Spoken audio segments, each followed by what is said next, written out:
Jumpa lagi Sobat Olahraga, semoga kalian selalu dalam keadaan sehat dan penuh semangat. Hari ini kita punya kabar terbaru seputar Timnas Indonesia yang sayang banget kalau dilewatkan. Berikut berita lengkapnya. Era baru dimulai. PSSI kirim surat pemanggilan untuk Elkan Bagot. Garuda bersiap tempur di kualifikasi Piala Dunia 2026. Ramadan Sananta siap tinggalkan Persis Solo. Striker Timnas Indonesia dilirik klub-klub besar. Tapi sebelum kita masuk ke inti pembahasan, dukung dulu channel ini dengan menekan tombol subscribe. Dengan begitu, saya makin semangat menghadirkan berita-berita menarik untuk kalian. Era baru dimulai. PSSI kirim surat pemanggilan untuk Elkan Bagot. Garuda bersiap tempur di kualifikasi Piala Dunia 2026. Timnas Indonesia memasuki babak baru di bawah kepemimpinan Patrick Kluivert sebagai pelatih kepala. Legenda sepak bola asal Belanda ini resmi mengambil alih kendali skuad Garuda dan membawa harapan besar bagi perkembangan sepak bola nasional. Kehadirannya bukan hanya membawa perubahan dari segi taktik dan strategi, tetapi juga membuka peluang bagi beberapa pemain yang sebelumnya sempat absen untuk kembali ke dalam tim.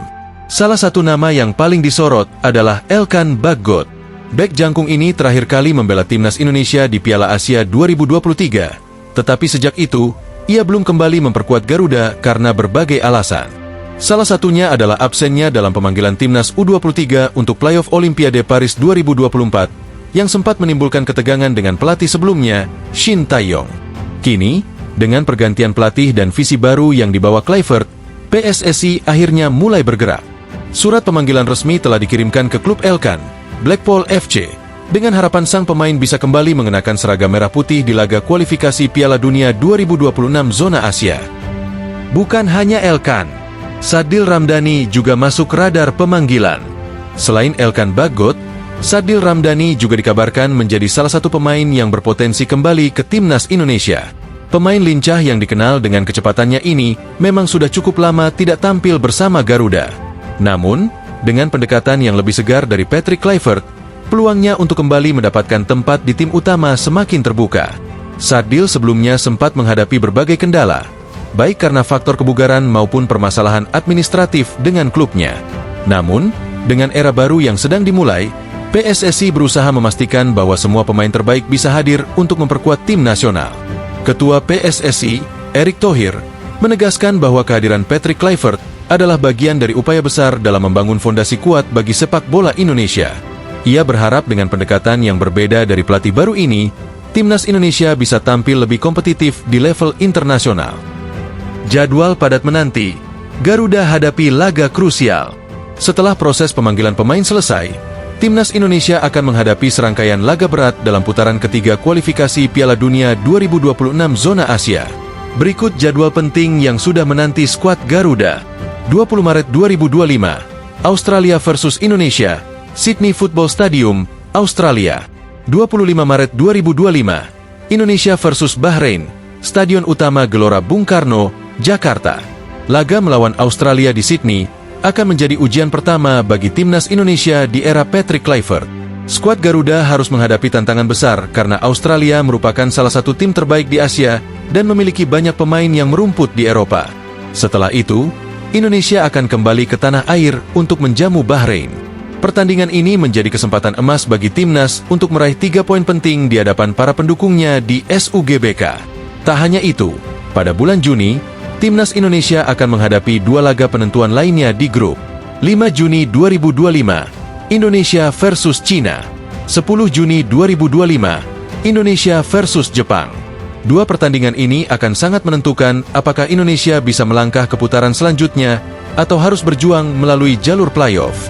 Oleh karena itu, kehadiran pemain-pemain terbaik seperti Elkan Bagot dan Sadil Ramdhani menjadi sangat krusial dalam upaya Indonesia untuk terus bersaing di level tertinggi. Patrick Kluivert mulai bekerja.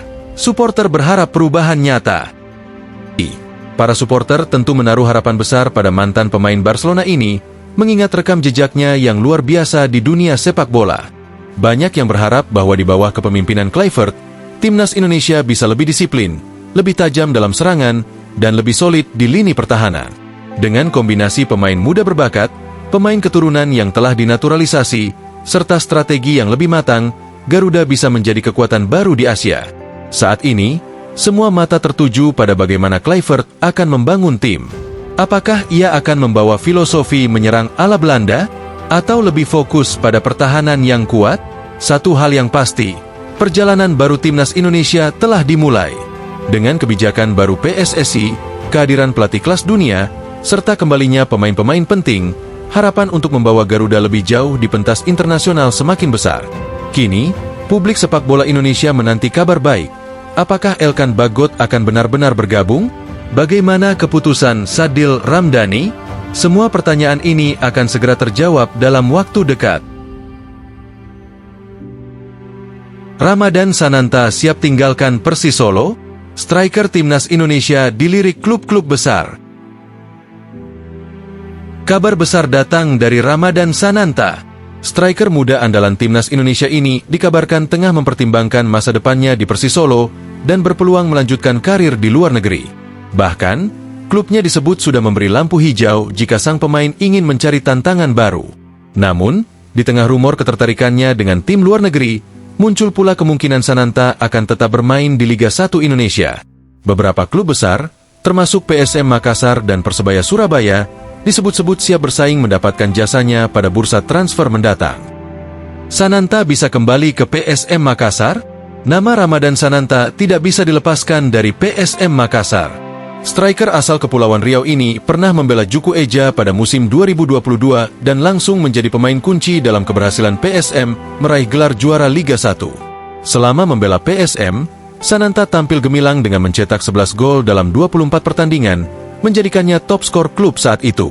Lebih dari sekadar angka, pergerakan dan insting golnya membantu PSM menjadi tim paling berbahaya di lini depan. Kini, PSM kembali menghadapi masalah serupa, minimnya ketajaman di lini depan. Dua striker asing mereka, Nermin Haljeta dan Balotelli, belum mampu memenuhi ekspektasi. Jika Sananta kembali ke Makassar, ia bisa langsung mengisi posisi utama dan menjadi solusi yang mereka butuhkan. Persebaya Surabaya siap menjadi pesaing serius? Selain PSM, Persebaya Surabaya juga menjadi salah satu tim yang berpotensi mendapatkan tanda tangan Sananta. Bajul Ijo sedang mengalami kesulitan dalam urusan mencetak gol, terutama dari pemain lokal. Saat ini, lini depan Persebaya masih bergantung pada duet asing Dejan Tumbas dan Flavio Silva, sementara striker lokal seperti Rizky Dwi Pangestu belum bisa tampil konsisten. Dengan kondisi ini, Persebaya tentu membutuhkan tambahan pemain berkualitas seperti Sananta. Selain itu, faktor Gabriel Budi, agen yang menaungi Sananta, bisa memainkan peran penting. Persebaya memiliki rekam jejak baik dalam merekrut pemain lewat jaringan agen tersebut. Jika negosiasi berjalan lancar, bukan tidak mungkin Sananta bakal berseragam hijau musim depan. Bagaimana peluang Sananta ke luar negeri? Meskipun kemungkinan pindah ke klub Liga 1 cukup besar, Sananta juga masih memiliki peluang untuk berkarier di luar negeri. Sebelumnya, ia sudah beberapa kali dikaitkan dengan tim dari Malaysia, Thailand, hingga Jepang. Pemain berusia 21 tahun ini memiliki potensi besar untuk berkembang di kompetisi luar negeri. Dengan kecepatan, postur tubuh ideal, serta ketajaman di depan gawang, ia bisa menjadi aset berharga bagi tim manapun yang merekrutnya. Jika benar-benar ingin mencoba peruntungan di luar negeri, maka musim panas ini bisa menjadi momen yang tepat bagi Sananta untuk mengambil keputusan besar dalam karirnya. Persis Solo terjebak di zona degradasi, Sananta mungkin pergi. Persis Solo saat ini berada dalam situasi sulit. Terjebak di peringkat ke-17 klasemen dengan hanya 14 poin dari 20 laga, tim ini berjuang keras untuk keluar dari ancaman degradasi. Dalam kondisi seperti ini, wajar jika Sananta mulai berpikir untuk mencari klub baru, terutama jika ingin terus berkembang sebagai striker utama timnas Indonesia. Musim ini, performanya juga mengalami penurunan dibanding tahun sebelumnya. Pada musim perdananya di Persis, ia mencetak 8 gol dan 1 assist, tetapi musim ini hanya mampu mencetak 3 gol dan 1 assist dalam 17 laga. Dengan situasi Persis yang belum stabil, kepindahan Sananta ke klub lain bisa menjadi langkah terbaik untuk menyelamatkan karirnya. Kemana Sananta akan berlabuh? Hingga saat ini, masa depan Ramadan Sananta masih menjadi teka-teki besar. Apakah ia akan kembali ke PSM Makassar yang pernah membesarkan namanya? Atau justru mencoba tantangan baru di Persebaya Surabaya? Atau mungkin ia akan mengambil langkah berani dengan berkarier di luar negeri? Yang jelas, Sananta akan menjadi salah satu nama paling panas di bursa transfer mendatang. Keputusan akhirnya bisa menjadi titik balik penting dalam perjalanan karirnya sebagai striker masa depan Timnas Indonesia. Nah, itulah pembahasan kita kali ini. Semoga bisa menambah wawasan dan memberikan informasi yang bermanfaat untuk kalian semua. Jangan lupa terus dukung channel ini dengan like, share, dan subscribe agar kami semakin semangat menghadirkan konten menarik lainnya. Sampai jumpa di video selanjutnya. Tetap semangat dan dukung terus sepak bola Indonesia. Terima kasih.